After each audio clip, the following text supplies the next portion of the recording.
제가 여러분께 발표할 내용은 성경 신학이 교회 교육에서 어떤 영향을 미칠 수 있는지, 어떻게 활용될 수 있는지에 대한 이야기들을 해드리게 되겠습니다.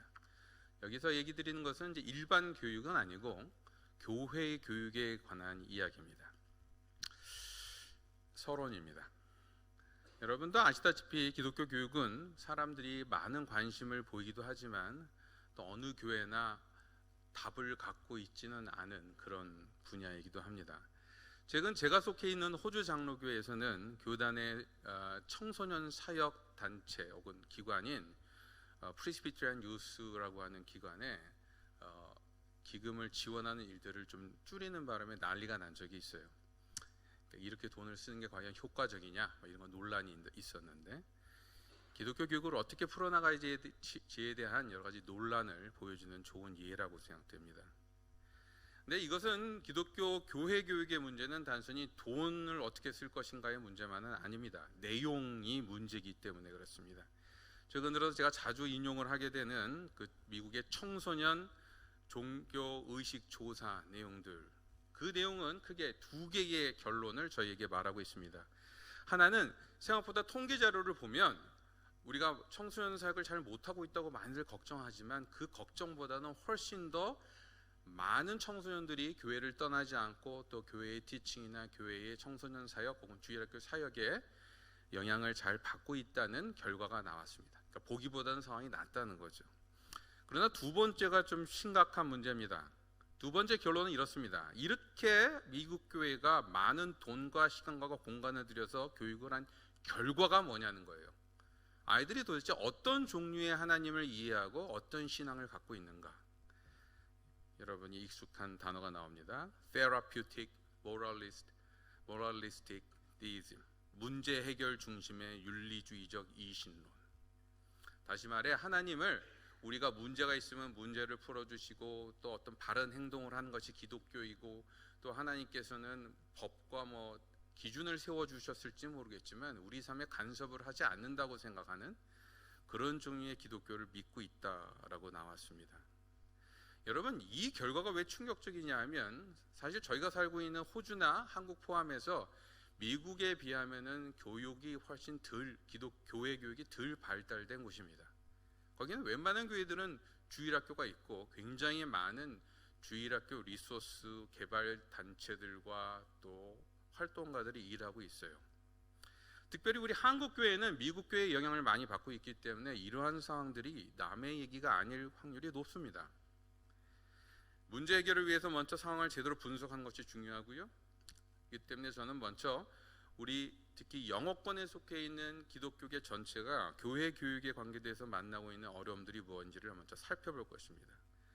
그리고 나서 우리 이민교회가 갖고 있는 또 독특한 문제들이 무엇인지를 살펴보고, 저는 이것에 대한 대안이 성경신학 운동이라고 생각하는 사람입니다. 그래서 성경신학 운동에 대해서 간단하게 그 배경들을 또 다시 한번 여러분께 리캡을 해드리고, 그것을 바탕으로 그 성경신학 운동이 교육에 어떻게 좋은 영향을 미칠 수 있는가를 몇 가지 꼽아볼 것입니다. 그리고 난 다음에 그럼에도 불구하고 성경신학을 교육의 주요 패러다임으로 사용했을 때 우리가 극복해야 될 숙제는 무엇이 있는가, 넘어야 될 obstacle들은 무엇이 있는지를 한번 생각해 보려고 합니다. 첫 번째, 영어권 교계 전체의 문제들입니다. 여러분, 교회 주일학교의 가장 큰 문제는 주일학교를 운영할 기반이 지금 없거나 그것이 붕괴되고 있다는 것입니다. 교회 교육은 갑자기 우리가 하고 싶다고 해서 할 수 있는 것이 아닙니다. 그 기초를, 그거를 만들 수 있는, 그 주일학교 사역을 할 수 있는 틀을 만드는 것에는 굉장히 많은 시간과 노력들이 필요하기 때문입니다. 호주에 정기적으로 교회들을 대상으로 하는 NCLS 교회 Church Life Survey 2016년 조사 자료에 따르면 반응 교회의 63%가 주일학교를 갖고 있는 것으로 나옵니다. 생각보다 나쁘지 않죠. 호주 교회의 63%가. 그런데 우리가 여기서 속지 않아야 될 것은, 주일학교라고 하면 그냥 아이들을 몰아놓고 하여튼 뭐든지 프로그램을 다 하면 주일학교라고 얘기를 해요. 그러니까 그 교회가 제대로 주일학교 사역을 하고 있는지를 보려면 그 교회 안에 키즈 클럽 혹은 유스 그룹이 따로 존재하는지를 확인해야 됩니다. 그건 보통 일요일 날 많이 안 하고 주중에 사실 많이 하죠. 키즈 클럽 같은 경우에는 전 교회의 19%밖에 갖고 있지 않아요. 되게 낮은 수치입니다. 유스 그룹은 좀 많아요. 48%입니다. 반 정도라는 뜻이죠. 근데 여기서 또 우리가 기억해야 될 것은 처치 라이프 서베이에 반응한 교회들은 전체 교회가 아닙니다. 비교적 사역에 열심히 있고 적극적인 교회들이 반응을 하는 조사 자료이기 때문에 훨씬 더 많은 수의 교회에는 이런 종류의 활동들이 전혀 일어나고 있지 않다고 보시면 맞습니다. 교육의 전문성이나 효율성을 보여주는 데이터는 참석자들이 그 프로그램에 대해서 얼만큼 만족도를 갖고 있는가를 보면 또 도움이 됩니다. 호주의 어린이 사역의 경우는 참석자의 58% 정도가 자기가 주일학교가 좋아요 라고 말한다는 거예요. 그리고 청소년은 43%, 그리고 청년들은 37%입니다. 무슨 말인가 하니 지금 우리가 벌어지고 있는 주일학교 사역들의 효율성들이 혹은 효과적으로 대상들에게 어필하고 있는지 설득을 하고 있는지에 대해서 굉장히 좀 좋지 않은 결과들을 보여주고 있다는 것입니다. 여러분, 주일학교에 필요한 그 인프라스트럭처, 기반이라고 하는 것은 크게 세 가지를 얘기합니다. 첫 번째는 주일학교를 돌릴 교사와 전문가입니다. 지금 이 교사와 전문가들을 트레이닝하는 것들도 쉽게 잘 일어나고 있지 않아요. 두 번째는 효과적인 주일학교 자료, 머티리얼, 티칭 머티리얼들을 개발하는 일입니다. 호주는 비교적 이 파트에서는 그렇게 나쁘지 않은 것 같아요. 그러나 정말 심각한 문제는 세 번째입니다. 주일학교 자체에 투자할 수 있는 인베스트먼트가 거의 없어요. 각 교회들마다 지금 상태를 보면 특히 호주 교회들은 주일학교에 지출하는 재정이 거의 제로인 교회가 많습니다. 근데 실제로 이 전체 인프라스트럭처 문제 중에서 가장 중요한 팩터는 바로 인력 문제입니다. 퍼스널, 일할 사람을 훈련하고 키우는 문제예요. 여러분도 잘 알다시피 지금 각 부서를 맡고 있는 젊은 사역자들은 교육의 전문가들이 아닙니다. 젊기 때문에 그 일을 하고 있을 뿐이에요. 그리고 대부분의 전도사들은 교육부서를 맡고 있는 담당자들은 그 일을 임시적으로 하다가 결국은 성인 사역을 하기 위해서 가는 징검다리로밖에 쓰지 않습니다. 교사는 또 어떻습니까? 저희가 나이가 좀 젊고 좀 활발하고 교회 생활을 좀 잘 해본 사람이 있으면 교사로 세우지 않습니까? 근데 그 사람을 통해서 아이들에게 성경이 가르쳐진다는 것을 염두에 둔다면 우리가 사실 얼마나 성경을 제대로 가르칠 수 있는 교사들을 세우고 있는지 돌아볼 필요가 있습니다. 그 문제에 대해서 지금 상황들이 굉장히 좋지 않아요. 그런데 이러한 상황은 단순히 교역자나 교사의 책임만은 아닙니다. 서구 사회, 오랫동안 기독교 문화를 갖고 있던 사회일수록 이 노미널 크리스천티, 그러니까 문화적으로나 형식적으로만 예수를 믿어오는 문화가 있고, 또 최근 들어서 굉장히 그 인디비주얼리즘, 개인주의가 강화되면서 많은 부모들이 더 이상 아이들에게 신앙을 가르치기 위해서 힘을 쓰지 않습니다. 강요한다고 생각하는 모양이에요. 아까 말했던 그 NCLS, Church Life Survey 자료를 보면 자녀가 교회에 안 나오는 경우가 성인 성도의 58%입니다. 그러니까 60% 가까이의 교인들은 자기 자녀들이 교회를 안 나오고 있어요, 전혀. 여기다 특별히 자기 교회에 자기 자녀를 데리고 오는 사람들의 퍼센티지는 16%에 불과합니다. 굉장히 낮죠. 왜 그럴까요? 부모 안에 나의 신앙 유산을 우리의 아이들에게 전달해 줘야 된다는 책임감과 확신이 부족하기 때문에 그렇다고 생각됩니다.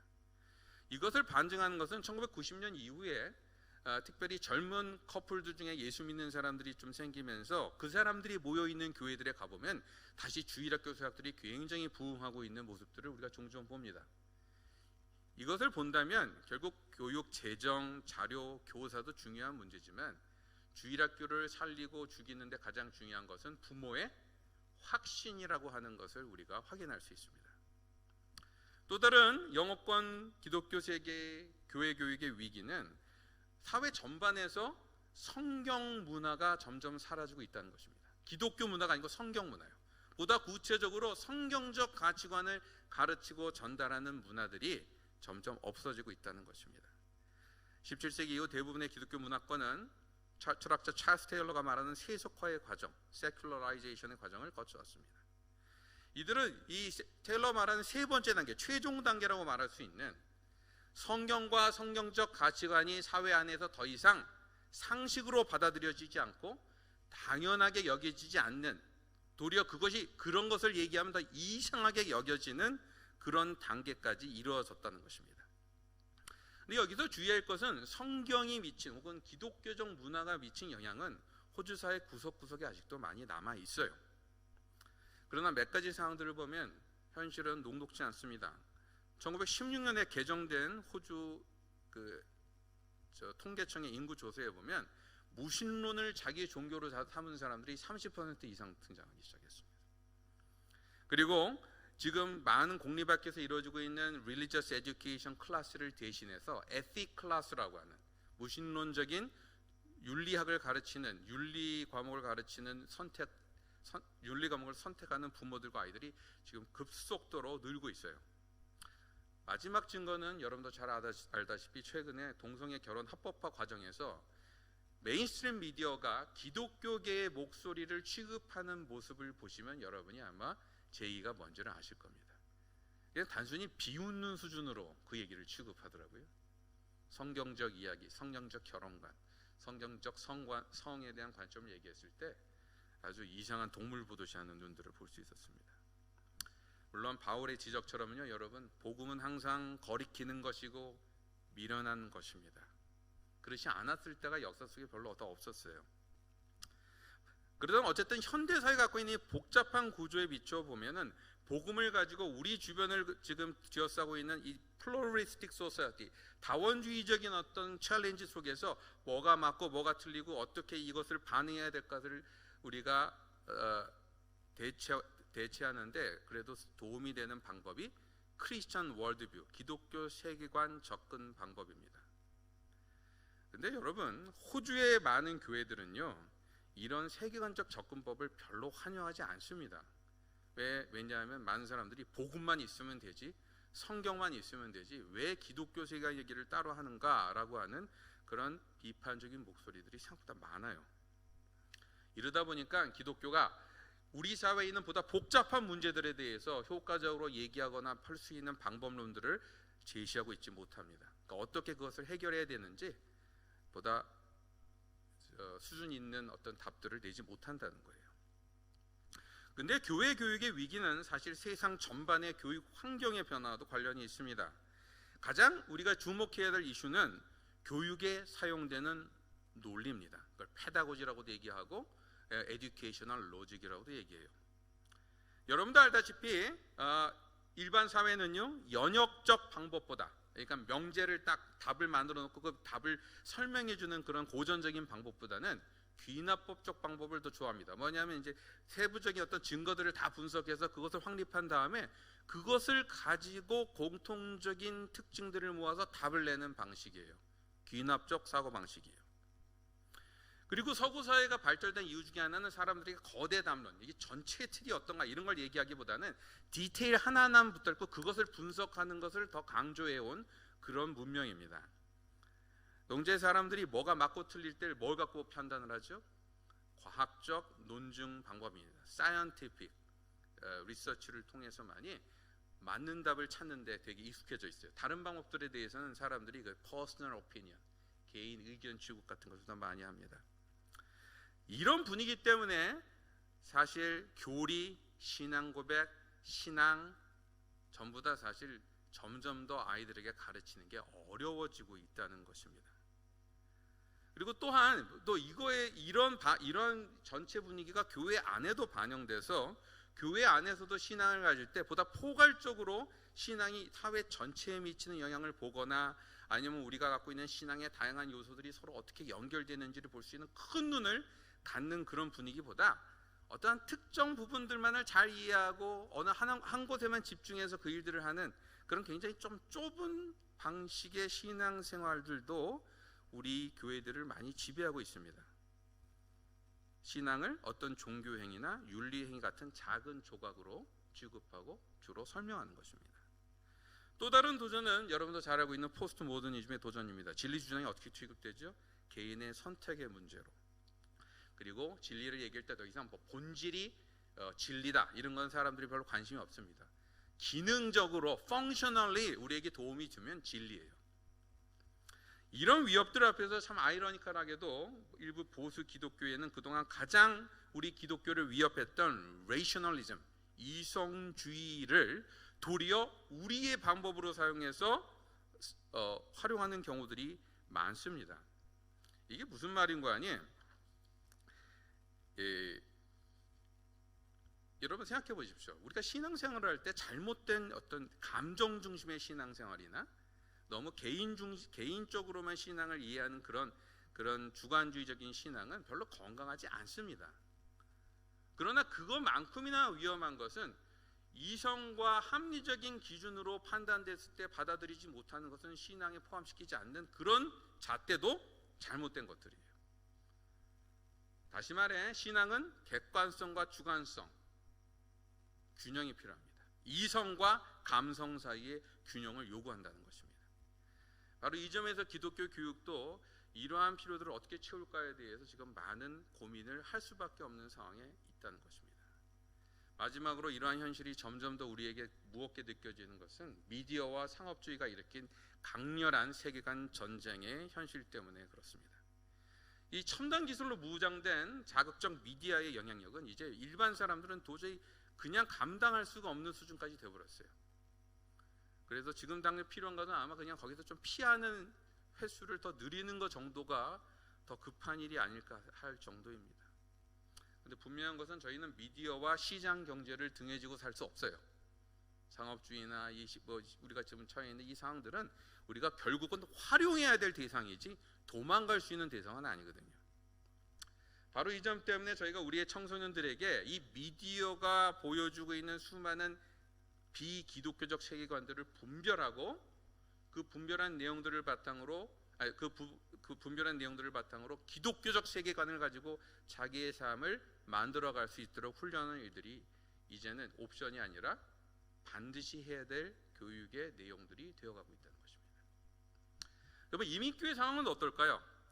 이민교회는요, 여러분 서구교회에 비해서 저희가 일반적으로 주일학교가 되게 강합니다. 왜냐하면 교육을 우리는 항상 강조해왔기 때문에 공부를 강조하는 동양적 교육관, 문화 전달의 수단으로서의 이민교회의 기능 같은 것 때문에 어쨌든 이민교회는 작던 크던 주일학교가 많이 활발한 편이에요. 근데 지금까지의 주일학교 문화는 주로 주일학교에서 가르치는 내용들이 교회 생활, 종교 활동에 초점을 맞춘, 이것을 전문용어로 교육학자들은 경건주의적 율법주의 이렇게 표현하더라고요. 조금 심한 표현 같은데 신앙을 단순히 어떤 좋은 행동하는 것, 그리고 경건주의에서 가르쳐온 교회에서 성경 잘 읽고 성교에 참여하고 어떤 그런 종교적인 행위를 하는 것을 잘하게 하는 것이 주일학교에서 가르치는 주요 커리큘럼 내용이 되었다는 것입니다. 근데 여러분 이런 식으로 가르치면요, 아까 얘기했던 미국 교회의 상황을 피할 수가 없어요.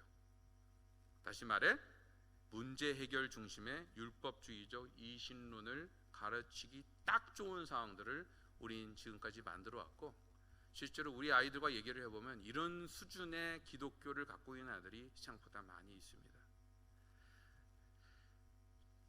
더 다른 문제는요, 한국 교회는 기독교가 아직도 수입 종교로 남아 있다는 겁니다. 다시 말해 우리 몸에, 우리의 문화에, 우리 생활에 아주 체화된 어떤 한 부분이 아니라 아직은 뭔가 우리의 본질과 우리의 진짜 생활에서 물과 기름처럼 따로 노는 그런 어떤 모습들처럼 기독교와 우리의 삶이 놀 때가 많다는 것입니다. 그건 우리가 이해할 만한 것은 아직 한국 기독교의 역사가 생각보다 그렇게 길지 않다는 것들도 일면 반영이 된 사실입니다. 그리고 특별히 보수 기독교가 한국에 이식될 때에 기존의 한국의 전통 문화와 주로 싸움을 하면서 기독교가 전달돼 왔기 때문에 우리가 한국 사람들이 그동안 해왔던 생활 방식들을 부정하고 포기하는 방식으로 기독교가 들어왔는데 기독교가 그거에 대응하는 새로운 대안들을 만들진 못했기 때문에 많은 부분에서 한국 기독교는 우리 생활 속에 많이 안착되지 않았다라는 지적이 있다는 것입니다. 이거는 뭐냐면 그 한국 기독교가 서구 교회보다 훨씬 더 이원론적인 유혹에 더 쉽게 잡아먹힐 혹은 빠질 위험들을 항상 갖고 있다는 것을 의미합니다. 바로 이 점 때문에 우리가 좀 더 의식적으로 이원론과 싸우지 않으면, 듀얼리즘과 싸우지 않으면, 성과 속을 나누고 교회의 세상을 나누는 그런 사고방식과 싸우지 않으면 우리도 모르는 사이에 그쪽으로 말려 들어가기 딱 좋다는 거예요.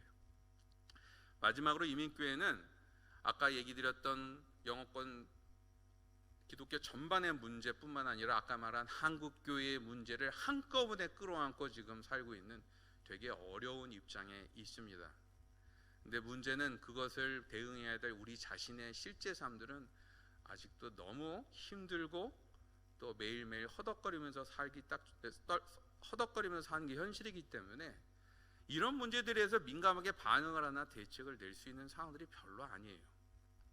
그래서 아이들을 위해서 섬세하고 깊이 있는 가치를 가르치고 인성까지도 잘 케어하는 혹은 잘 기를 수 있는 어떤 뭔가를 할 수 있을 만큼 우리가 교육에 신경을 못 쓰는 것이 현실입니다. 그래서 우리네 이민교회의 교회 교육은 굉장히 피상적인 샬로우 수준에서 남아있다는 것입니다. 여러분, 지금까지 제가 문제점들을 얘기를 드렸는데 이런 문제들에 대해서 각 교회나 또 단체나 또 많은 사람들이 다양한 답을 그동안 제시해 왔어요. 어떤 사람들은 가정이 더 교육적으로 기능을 잘 발휘해야 된다, 가정 이런 거 강조하기도 하고, 어떤 사람은 이제 주일학교에 돈을 더 투자하는 것이 필요하다, 건물 프로젝트 바꿔라 이런 얘기들을 막 합니다. 혹은 아까 얘기 드린 대로 기독교 세계관 운동을 펼치자 이런 얘기들도 나오고요. 그리고 우리가 무엇보다도 주일학교 전문가, 교육 전문가를 제대로 고용을 해서 쓰자 이런 결단을 하는 교회들도 있고요. 또 일반 문화를 저희가 잘 분별할 수 있는 비판적 능력을 강화하자 그러면서 북클럽도 하고 영화 클럽도 하고 이런 여러 가지 애도 씁니다. 그리고 단순히 지식을 전달하고 성경 지식을 전달하는 교육보다 참여 중심으로 애들이 더 체험할 수 있도록 단기 선교나 이런 것들을 강화하기도 하죠. 이런 시도들이 여러분 지난 10년, 20년만 시도된 게 아니고 사실 끊임없이 여러 가지 다양한 형식들로 시도해 왔습니다. 근데 왜 여전히 교육이 문제다라고 자꾸 얘기를 할까요? 제가 보기엔 이 각각의 다양한 방법들이 사실 부분적으로만 영향을 미치고 그 효과를 상실했기 때문에 생긴 문제가 아닌가 생각이 듭니다. 다시 말해 이런 다양한 시도들이, 다양한 노력들과 고민들이 좀 더 총체적으로 서로 코디네이트되고 더 집중된 방식들로 연결되고 활용되지 않고서는 이 문제에 대해서 우리가 좀 더 실제적인 프로그레스, 진전들을 만들 수 없다는 거예요. 이 점에서 이 전체를 엮는 구심점을 우리는 찾아내야 됩니다. 이런 다양한 실험들을 해나가는데 원칙이 무엇인지를 우리가 고민해서 그것을 잘 구축하고 그것을 바탕으로 모든 다양한 노력들을 연결시키는 애가 필요하다는 거예요. 저는 그것이 바로 교회 교육에서 신학의 역할이라고 생각합니다. 신학이 바로 그것을 하는 거예요. 그리고 신학이 그걸 할 때 여러 가지 종류의 신학이 일을 할지 모르겠지만 저는 가장 최선의 답이 성경신학에 있다고 확신합니다. 이번 컨퍼런스의 주제이기도 한 성경신학은 원래 17세기 이후에 경직된 교회학, 그 당시에 교회에 의해서만 지배되고 있던 조직신학에 반발해서 보다 성경 내용에 집중해서 뭔가 더 나은 인사이트를, 내용들을 좀 찾아볼 수 있지 않을까 하는 그런 고민에서 시작됐던 것 같아요. 그러나 그때의 성경신학 운동들은 특히 그때 성경의 권위나 역사성을 부정했던 성경 비평학에게 영향을 많이 받았기 때문에 결국은 우리의 신앙을 더 붙드는 쪽으로 간 것이 아니라 이성주의적 기독교, 데이즘 혹은 기독교의 근본들을 도리어 부정하는 논리들로 많이 쓰였습니다. 근데 이것이 1차 세계대전 이후에 그 신정통주의의 등장과 함께 새로운 국면을 만나요. 당시 성경의 중심 메시지로 그래도 전통신앙자들은 다 그리스도를 고백해 왔잖아요. 근데 일부 지도자들이 바로 이 그리스도라고 하는 신앙의 중심을 교회 신앙의 중심으로 다시 되찾아야 된다고 생각을 하면서 싸워왔고, 특별히 그 사람들이 당시 역사 비평에 의해서 그 권위가 많이 흔들렸던 성경 대신 보다 실존적인 경험을 바탕으로 그 일들을 해나가기 위해서 애썼던 그룹이 바로 우리가 신정통주의자라고 부르는 그룹들입니다. 근데 이러한 분위기 때문에 다시 한번 주류교회 전체에서 이제 그리스도를 중심으로 뭔가를 엮어보자 하는 운동들은 어쨌든 일어나기 시작을 했어요. 특히 이 영어권에서는 20세기 중반까지 그동안 있었던 성경의 그 근거 혹은 역사적인 바탕을 부정했던 역사 비평에 대해서 많은 다양한 반성들이 일어났고, 또 성서 고고학들도 또 새롭게 발견하면서 성경에 나와 있는 많은 증언들이 실제로 일어난 일이란 것들을 사람들이 좀 알기 시작을 했습니다. 그리고 아까 말한 신정통주의가 또 갖고 있었던 어떤 영향들까지 힘입어서 이때 바로 새로운 종류의 성경신학 운동이 일어나요. 그런데 이 성경신학 운동은 전통신앙에 견지해온 성경의 역사적 근거를 제대로 붙들지 못했기 때문에, 다시 말해서 성경이 정말 하나님의 말씀이고 그리스도에 대한 증언이라는 확신보다는 아직도 그것을 인간이 쓴 어떠한 작품들로 이해하는 관점이 더 컸기 때문에 결국은 그 성경에 대해서 오만 다양한 결론들을 내는 식으로 결론이 막 흩어지고 나서 인기가 쑥 줄어들고 맙니다. 근데 이러한 흐름은 나름대로 보수교회, 여러분과 제가 속해 있는 좀 더 보수적인 그룹들 안에 건강한 영향을 미치기 시작해요. 여기에 영향을 미친 것은 여러분 중에서 신학 공부를 하신 분들은 들어본 적이 있겠지만 정경 비평, canonical criticism, 문학 비평, literary criticism, 언약 신학, covenant theology, 또 하나님의 나라 개념, kingdom of God concept, 그리고 해석학, hermeneutic 같은 이러한 분야들이 서로 영향을 미쳐가면서 우리 보수주의가 갖고 있는 신앙 그리고 성경을 보는 관점들에 굉장히 신선한 도움을 주기 시작을 합니다. 그렇게 해서 나타난 성경신학 운동은 그전과는 좀 다른 종류의 성경신학 운동, 다시 말해서 전통신학을 기반으로 해서 성경의 역사적인 권위와 성경 자체의 원래 캐릭터에 들어있는 하나님이 말씀하시고자 하는 메시지가 무엇인지에 초점을 맞춰서 그 작업들을 해나갑니다. 근데 이것을 하는 작업들도 사실 여러 가지 종류가 존재해요. 제가 오늘 여러분과 얘기를 하려고 하는 것은 제가 가장 잘하는 것밖에 얘기할 수가 없습니다. 그것이 바로 그레이엄 골드워즈의 패러다임입니다. 그레이엄 골드워즈는 무어 칼리지에 있었던 해석학 교수였고, 이 사람을 통해서 우리가 알고 있는 성경신학 운동이 1980년대에 호주에 그래도 굉장히 큰 영향력을 그때 이후로부터 영향을 미쳐왔어요. 여러분 중에서 성경신학 자체에 관심을 가지신 분들은 클링크라고 하는 학자가 쓴 The Understanding of Biblical Theology, 성경신학의 이해란 책을 5가지 유형이라는 책을 한번 참조해 보시면 도움이 됩니다.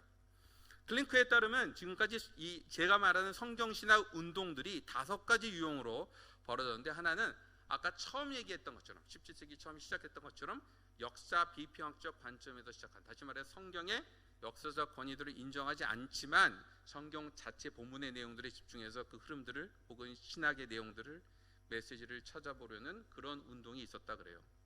두 번째 카테고리는 우리가 잘 아는 Salvation History, 구속사의 관점에서 이 성경신학을 풀어가는 그룹입니다. 세 번째 그룹은 세계사적 관점, 창조, 타락, 구속의 관점에서 성경의 얘기들을 풀어가는 그룹들이 있었다 그래요. 그리고 네 번째 관점은 canonical criticism, 다시 말해 정경 비평적 방법. 성경이 신구약이 나와 있는 순서들과 그 흐름들이 있잖아요. 그 흐름들을 가지고 초점을 맞춰서 성경의 전체 얘기들을 풀어나가는데 집중했던 그룹들이 있었고, 마지막으로는 단순히 이것을 신학적 작업, 그러니까 우리가 원래 갖고 있던 신앙 고백을 뒷받침하는 또 다른 표현으로서 주로 이해했던 신학적 어프로치가 있었다고 설명을 합니다. 제가 보기에는요, 그레이엄 골드워스의 방법은 특별히 첫 번째를 제외하고 2, 3, 4, 5의 모든 카테고리를 다 포함하고 있어요. 여러분도 알다시피 그레이엄 골드워스의 According to Plan 같은 것을 복음과 하나님의 나라를 보신 분들은 알겠지만, 그레이엄 골드워스는 Salvation History, 구원사와 구속사와 Kingdom of God, 하나님의 나라라는 개념들을 결합시켜서 설명을 합니다. 다시 말해 구속사적 배경들을 깔고 있으면서도 그것을 창조, 타락, 구속이라고 하는 세계적 관점에서 이해할 수 있도록 그렇게 설명하고 있어요. 두 번째로 그레이엄 골드워스는 로빈슨 하버트 그 스트럭처, 이게 뭐냐 하면은 성경에 나와 있는 앞부분에 있는 이스라엘의 역사 파트와 중간에 있는 예언서 파트와 그 뒤에 있는 신약 성경의 이 세 단계가 어떻게 서로 이어지는 데에 주목을 해서, 다시 말해 우리에게 주어진 성경 자체의 순서들이 갖고 있는 흐름들에 주목을 해서 이야기를 풀어나갑니다. 그래서 정경신학의 영향을 많이 받았다라고 말할 수 있다는 거예요. 세 번째로는 성경 신학의 해석학적 전쟁인 신앙 고백. 다시 말해 시드니 앵글칸의 특징이기도 하지만 우리가 말하는 성경 신학을 얘기하려면 그것의 전제로서 우리가 기독교 유신론을 분명히 해야지만 제대로 된 성경 신학을 할 수 있다는 것을 분명히 밝힙니다. 여러분, 이 제안은요, 지금 벌써 우리 교수님들 중에서 특히 어제 성경 신학이란 무엇인가에 대해서 얘기할 때도 이 일부분이 또 설명이 되었는데, 제 입장에서는 교육적 차원에서 보면 굉장히 장점이 많습니다. 첫 번째로는요, 성경을 읽을 때 우리가 어떻게 읽어야 되는지에 대해 이거보다 더 명쾌한 설명을 전 본 적이 없어요. 어떻게요? 여러분, 성경을 읽는 것은 우리가 아무 생각도 없이 읽으면 성경이 읽혀지는 게 아닙니다. 건강한 신학적 전제가 없이는 성경을 제대로 읽을 수 없어요. 그리고 재미있는 것은 또 우리가 마음을 나름대로는 하여튼 더 객관적으로 되려고 애를 쓰고, 다시 말해 성경 본문 자체가 무슨 얘기를 하는지를 조금 더 마음을 내려놓고 생각들을 내려놓고 또 보지 않으면 우리도 모르는 사이에 잡혀있는 여러 가지 우리의 선입견들이나 우리가 갖고 있는 주관적인 생각들을 교정해 볼 수 있는 기회를 잃어버립니다. 바로 다시 말해서 성경을 읽을 때는 건강한 신학적 전제, 그리고 건강한 신학을 위해서는 또 성경 본문에 더 집중해서 성경을 읽는 이 두 가지의 작업이 같이 필요하다는 것을 아주 잘 보여주고 있어요. 그런데 이것은 단순히 우리가 어떤 전제를 갖고 성경을 읽어서 그 성경 읽어갖고 전제를 합리화시키는 수준의 우리가 말하는 일종의 해석학적 순환, 돌고 도는 자기 합리화의 논리를 만들기 위한 것이 아닙니다. 왜냐하면 성경이 갖고 있는 이 구조 자체는 이 순환이 돌면서 우리가 본문 안에서 자꾸만 빼먹고 있는 것을 볼 수 있도록 만들어줘요. 바로 그 점 때문에 우리의 출발은 기독교 유신론에서 출발해서 성경을 통해서 우리가 갖고 있는 기독교 유신론을 확인하는 식으로 얘기가 돌아갈지 모르지만 그 안에서 채워지는 내용들은 점점 넓어지고 커지고 더 방대하고 더 폭넓은 퍼스펙티브를 갖게 해주는 역할을 해준다는 것입니다. 다시 말해 해석학적 순환이 보다 생선적으로, 그러니까 다시 말 우리가 성장할 수 있도록 만들어준다는 거예요. 성경을 읽으면 읽을수록 더 많은 깨달음과 성숙과 도전을 받을 수 있도록 만들어주게 해준다는 것입니다. 그리고 제가 보기에는 그레임 고디어스의 그 패러다임의 가장 큰 장점은요, 성경 신학에는 사실 굉장히 다양한 논쟁들이 있지만 그레임 고디어스의 얘기를 들어보면 굉장히 단순해요. 다시 말해 일반 성도들이 공부하고 다룰 수 있도록 어떻게 하든 그것을 보다 간단하고 명확하게 설명할 수 있을까 가지고 굉장한 고민을 합니다. 그리고 그 고민을 바탕으로 얘기하면서도 결국 그것이 커버할 수 없는 여러 가지 이슈들이 있다는 걸 또 끝까지 얘기해요. 다시 말해 우리가 말하는 것을 쉽사리 어떤 몇 가지의 단어나 틀로만 갖고 다 설명할 수 있지 않으니 이 틀을 갖고 도움을 받되 더 넓은 것, 더 큰 것을 공부하십시오라고 격려한다는 거예요. 저는 이 모델이야말로 모든 티처들이 가르치는 자가 가져야 될 모습이라고 생각합니다. 물론 제가 얘기하고 있는 지금 그레임 고디어스 패러다임의 그 장점들은 진짜 이 사람들이 이런 걸 가르쳤다는 뜻이 아니라 그 안에 들어있는 포텐셜을 얘기하는 거예요. 가능성. 사실 여러분도 알다시피 그 기독교 세계관적 관점과 언약 신학을 합쳤다고 얘기하지만 그레임 고디어스의 책을 읽어보시면 알다시피 여전히 굉장히 추상적인 개념으로 남아 있어요. 그러니까 읽고 나서 so what? 뭘 해야 되는가? 이 질문을 저희가 하게 됩니다. 실천과 적용 부분을 어떻게 연결할지 생각하기가 쉽지 않다는 거예요. 그래서 저는 이것 때문에 이 성경 신학을 공부할 때 같이 보는 것이 호주 또 다른 신학자인 덤브렐 교수의 책들입니다. 그 Search for Order라고 하는 책들을 보신 분이 계시겠지만 그는 특별히 종말론을 가지고 기독교 성경의 전체 흐름들이 어떻게 진행되는지 포커스를 맞춰서 얘기를 해요. 그러니까 종말론적인 관점에서 그 배경을 이루고 있는 창조 얘기를 하고 그것을 망쳤던 타락 얘기를 하고 그것이 이제 실제로 이루어지기 위해서 하나님께서 그러니까 회복을 위해서 무슨 일을 하셨는지 종말의 약속들을 어떻게 이루시기 위해서 무슨 일을 하셨는지를 쭉 성경 본문들을 갖고 추적해 나가는 방식으로 얘기를 풀어나갑니다. 여러분 조직 신학에서 종말론은요 우리가 신학 이론을 가지고 어떻게 살아야 할지를 설명해 주는 가장 중요한 기준자예요. 우리가 어떤 종류의 종말론을 가졌냐에 따라서 우리의 신학이 실천되는 방법이 결정되기 때문에 그렇습니다. 그래서 저는 이러한 것들을 이렇게 보충해서 할 수 있다면 그레임 고디어스가 갖고 있는 조금 더 추상적인 부분들을 나름대로 보충할 수 있다고 생각합니다. 또 다른 골드워스의 한계를 극복한 다른 얘기는 요즘 유행하는 이야기식으로 이 기독교 세계관이나 성경 얘기들을 풀어나가는 거예요. 대표적인 사람은 여러분도 잘 아는 앤티 라이트 같은 사람이지만 사실 저희 쪽에 더 가까운 솔루션들은 우리 첫 번째 시간에 얘기하셨던 바돌로메오와 고인의 성경은 드라마다 같은 책에 나와 있는 그런 흐름들입니다. 요즘 서점에 가시면 이런 종류의 책이 무진장 많아요. 그러니까 이 인기가 아마 계속될 확률들이 되게 높습니다. 자, 그렇다면 성경 신학이 우리가 당면한 교육 문제에 어떤 식으로 도움을 줄 수 있는지 조금 구체적으로 얘기해 봅시다. 첫 번째는요, 신앙 고백과 성경의 큰 그림의 관계를 회복해 줍니다. 성경 신학은 전통 신앙 고백에서 성경 신학이 말해준 건 이거예요.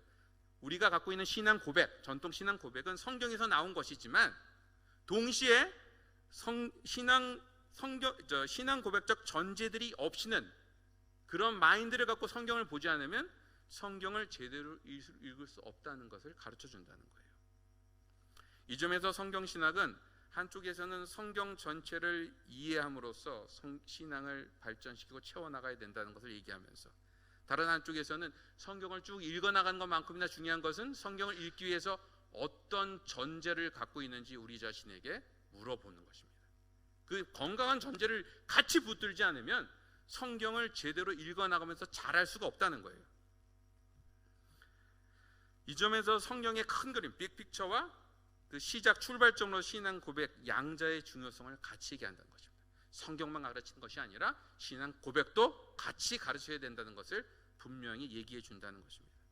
이것은 연역법에 치우쳐 기초가 부실해지거나 귀납법에 치우쳐서 전체를 보는 눈을 상실해가는 현대의 교육 논리에 훨씬 나은 대안을 제시합니다.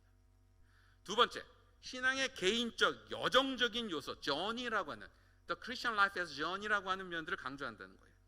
성경 신학은 하나님이 자신을 드러내신 계시의 방법이 역사의 스텝들, 전개를 통해서 만들어졌다는 것을 보여줍니다.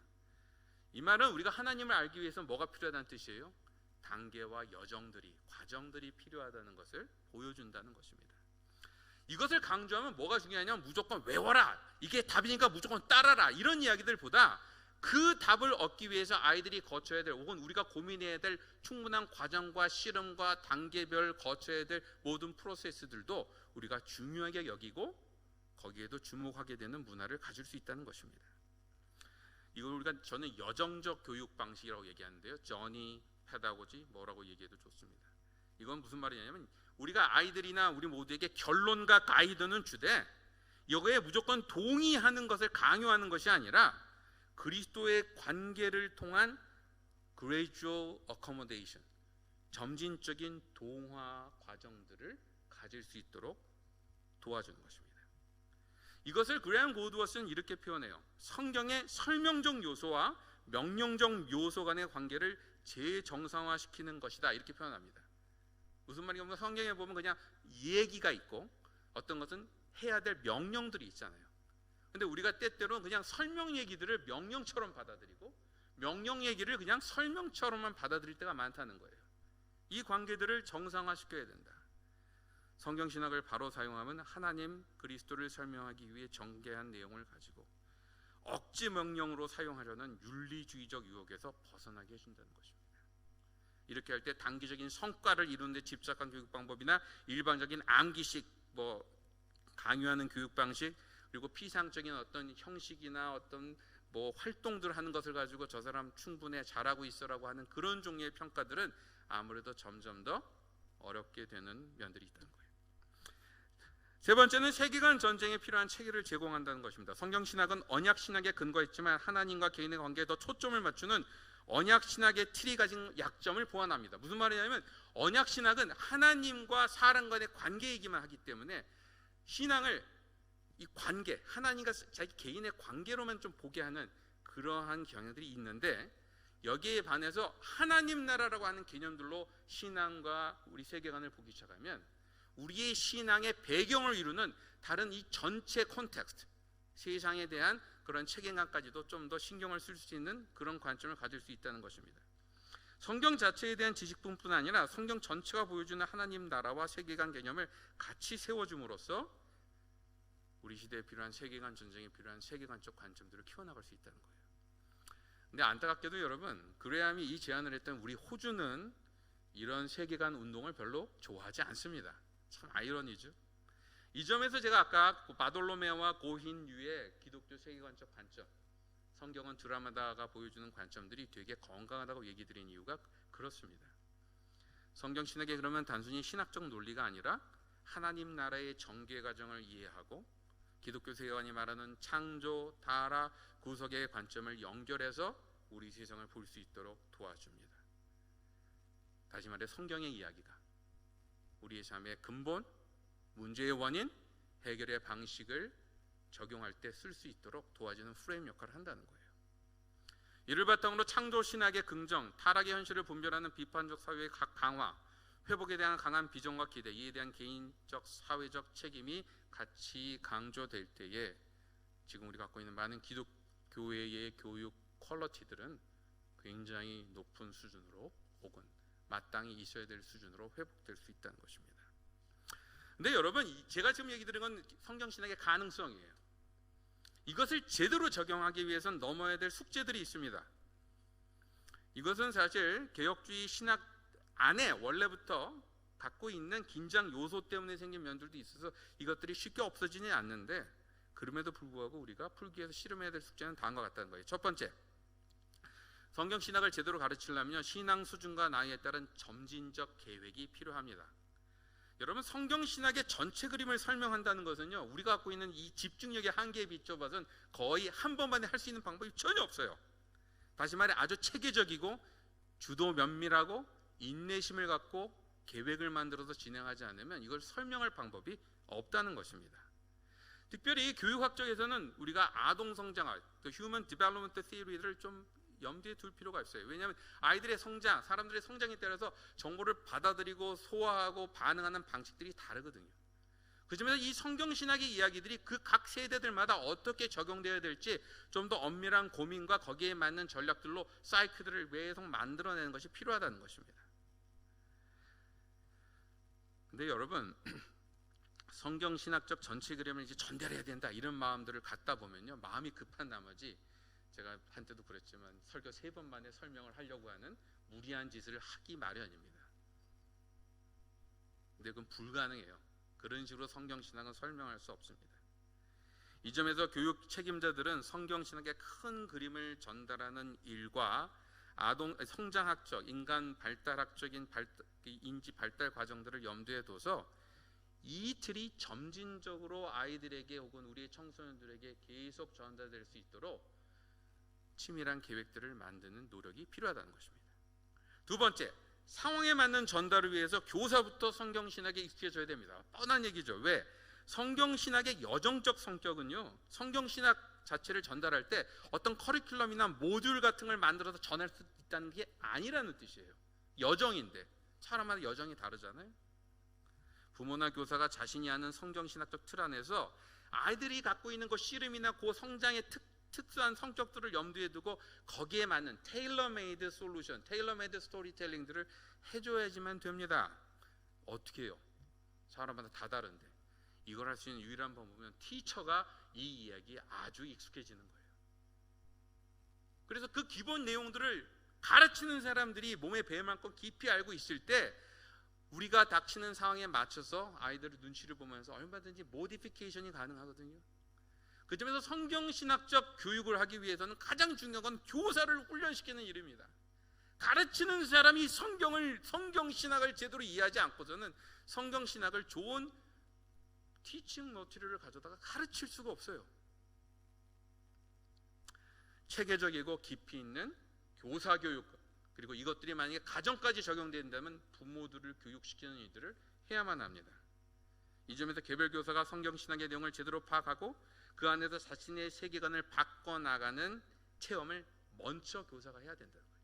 아마 어제 이명구 목사님께 얘기하신 설교자가 제대로 복음을 전하려면 자신이 복음을 먼저 체험해야 된다는 도전과 일맥상통한 내용이라고 생각됩니다. 세 번째는요, 추상적인 면에서 벗어날 수 있도록 현실과 원리를 연결해주는 노력을 기울여야 된다. 여러분, 성경신학은 성경의 초점, 신앙의 초점을 그리스도로 돌려놓았다는 면에선 굉장히 도움이 많이 되지만 많은 사람들이 성경 신학을 거기서 그냥 스톱하는 경우가 많아요. 다시 말해 예수님이 이런 분이구나, 그리스도가 이런 분이구나, 십자가 이렇게 중요하구나라는 생각을 하고 나서 so what? 무엇을 해야 될지에 대해서 더 고민하고 답을 갖고 움직이는 경우들이 종종 안 일어난다는 것입니다. 근데 그레엄 고드워시는 이렇게 얘기해요. 사실 성경 신학의 가장 중요한 파워는요, 복음이 기본적으로 speech act theory, 언어 행위 이론에 따라서 설명될 수 있다, 이렇게 표현합니다. 이게 무슨 말이냐면 언어들 중에서 어떤 것들은요, 그 언어가 주어지는 기능이 언어가 주어지자마자 사람들로 하여금 액션을 끌어내고 결단을 이끌고 움직이게 만드는 종류의 언어가 따로 있다는 거예요. 근데 그런 종류의 언어가 바로 복음적 언어라는 거죠. 그러니까 그런 의미에서 복음은 추상적으로 보일지 모르지만 그것이 우리에게 전달되는 그 순간 사람들은 가만히 있을 수 없게 되니까 그 점에서 복음을 전파하는 것, 성경신학의 추상적인 얘기를 얘기하는 것으로도 큰 실용적인 면에 문제가 없다라는 이야기들을 합니다. 맞는 얘기예요. 근데 여러분, 깨달음과 결단은요 종종 잘 자연스럽게 이루어지지 않습니다. 깨닫다고 해서 액션이 잘 안 일어나는 게 인간의 한계라는 거예요. 그리고 역사적으로 보면 사람들은 우리가 깨달음, 변화, 우리가 칭이라고 하는 이 변화의 순간과 그 변화 때문에 실제로 벌어지는 성화, 간이 조화가 안 돼서 생기는 문제가 끊임없이 있었다는 것입니다. 바로 이 점 때문에 예수 그리스도를 구주로 고백한 이들에게는 성경 신학 내용, 신학 내용을 계속 재반복해서 교육하는 것뿐만 아니라 이것을 가지고 어떻게 액션을 취해야 되는지에 대한 예의들을 제시하고 소개하는 도전들이 따라와야 되고, 그것이 바로 교회 교육이 해야 될 일들이라는 거예요. 네 번째는 이성과 감성의 균형입니다. 복음주의 주류와 기존의 세계관적 방법론이 가진 가장 큰 한계 중에 하나는 주로 사람을 머리로 움직이는 존재로 생각한다는 거예요. 다시 말해 보는 관점이나 생각이 바뀌면 사람이 바뀔 수 있다, 이렇게 말합니다. 근데 여기서 우리는 여러분도 혹시 여기에 관심이 있으면 읽어보실 만한 좋은 책 중에 제임스 스미스라고 하는 학자가 쓴 책이 있어요. 이 사람은 The Pedagogy of Desire, 욕구의 교육학적 방법이라는 이야기들을 합니다. 무슨 말인 거 아니? 이 사람의 주장은 이렇습니다. 모든 교육 이론은 인간의 존재, 인간론을 전제하고 있다는 거예요. 그러니까 사람이 어떻게 구성되어 있는 거 가지고 그것을 먼저 그려놓고 그것에 맞춰서 어떻게 가르쳐야 되는지가 결정된다는 거예요. 근데 현대 교육과 교회는 너무 인간을 생각하는 존재로만 정의한 나머지 바른 지식을 전달하는 데만 목을 걸고 있다는 거예요. 근데 인간의 행동은 단순히 바른 생각으로만, 지식으로만 결정되는 것이 아니라 스미스의 표현에 의하면 경배의 대상에 따라서 결정된다, 이렇게 말해요. 우리의 하트와 우리의 본질이, 우리의 마음이, 우리의 삶이 누구를 갈급해하는가, 이것은 이제 감정적인 입장까지 포함합니다. 그런 어떤 디자이어들이 어디에 향하고 있는가에 따라서 도리어 우리의 행동이 더 많이 결정되지 머리, 생각만 바뀐다고 바뀌는 게 아니라는 거예요. 스미스는 이에 따라서 우리가 교육을 하는 데 있어서 특히 이런 디자이어가 가장 잘 표현되는 기독교적 활동이 예배라고 정의하고 교회의 예배적인 성격들을 더 강화해야 된다고 그렇게 결론을 내고 있습니다. 근데 그렇게 나와서 얘기의 이 전반적인 흐름은 제임스 스미스는 그러기 때문에 우리가 보다 더 옛날의 전통 예배들을 많이 활용해서 그 구조를 갖고 교육을 해야 된다, 이런 뉘앙스까지 얘기를 해요. 근데 저는 이런 주장은 특별히 종교개혁 시대에 왜 종교개혁자들이 카톨릭 예배의 형식주의를 갖고 그렇게 비판을 하면서 개신교 교회를 이렇게 간략하게 만들었는지를 놓치고 있다고 생각합니다. 근데 스미스 얘기는 이런 핵심이라고 생각해요. 우리의 생활 속에 머리로 이해하는 것과 우리의 감성적인 부분들이 공감하는 것과 이것을 우리의 생활 속에서 습관화하는 것들이 같이 가지 않고서는 사람들은 변화되지 않는다는 거예요. 지식, 마음, 습관, 이것들이 다 같이 가야 된다는 것입니다. 바로 이 점 때문에 우리가 성경신학 운동을 할 때 이 세 가지 요소들이 어떻게 살아날 수 있을지에 대해서 혹은 균형을 맞출 수 있을지에 대해서 같이 고민하지 않으면 적절한 답이 나올 수 없다는 거예요. 다섯 번째는 성경신학이 삶의 담론이 되기 위해서는 광범위한 네트워크를 만들어야 된다. 다시 말해 성경신학이 당연한 얘기가 되려면 어떻게 해야 되겠어요? 시도 때도 없이 그 얘기를 들을 수 있고 더 많이 얘기를 들을 수 있고 그런 얘기를 하는 사람을 더 자주 만날 수 있는 환경을 만들지 않고서는 이 일이 벌어지지 않는다는 것입니다. 성경신학의 승패는요, 이 이야기가 얼마나 사람들에게 익숙하게 될 수 있는지에 달려 있습니다. 성경신학은 더 이상 이 세상에서 우리가 흔히 들을 수 있는 얘기가 아니에요. 바로 이 점 때문에 교회가 혹은 교회들이 또한 지역에 있는 기독교 공동체가 서로 더 연결돼서 이 이야기를 선포하고 가르치고 다시 아이들에게 주지시키는 노력들을 하지 않고서는 여기에 열매가 나오지 않는다는 거예요. 개별교회의 담을 넘어서 보다 넓은 연합 차원에서 이 이야기가 거대 담론, 사람들이 당연하게 여기는 얘기들로 나눠질 수 있도록 우리는 네트워크들을 만들어야 합니다. 적어도 이 상황 때문에 발등에 불이 떨어진 우리 이민교회들끼리라도 이 일들을 하셔야 된다는 거예요. 결론입니다. 시간을 거의 마쳤네요. 여러분, 현대 교육의 변화 앞에서 호주 안에 있는 한국교회의 교육 환경이 쉽지 않습니다.